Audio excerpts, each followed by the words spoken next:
السلام علیکم ورحمۃ اللہ وبرکاتہ۔ محترم دوستو، بعض احباب سوال کرتے ہیں کہ 27 رجب اور 15 شعبان کا روزہ رکھنا مسنون ہے یا نہیں۔ اس کا جواب یہ ہے کہ رجب کی کسی خاص تاریخ میں روزہ رکھنا فرض، واجب یا سنت نہیں ہے، بلکہ سنت سمجھ کر روزہ رکھنا یہ بدعت ہے، اس لیے کہ 27 رجب کے بارے میں جو روایات آئی ہیں وہ موضوع یعنی من گھڑت اور ضعیف ہیں، صحیح اور قابل اعتماد نہیں۔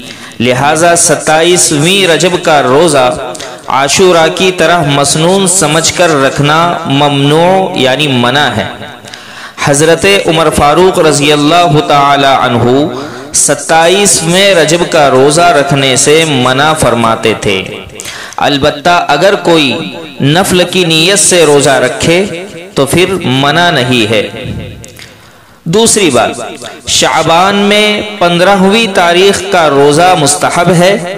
ابن ماجہ کی روایت میں اس کا تذکرہ ہے، اور یہ روایت ایک راوی کے حافظے کی کمزوری کی وجہ سے صرف ضعیف ہے، موضوع اور من گھڑت یا شدید الضعف نہیں ہے۔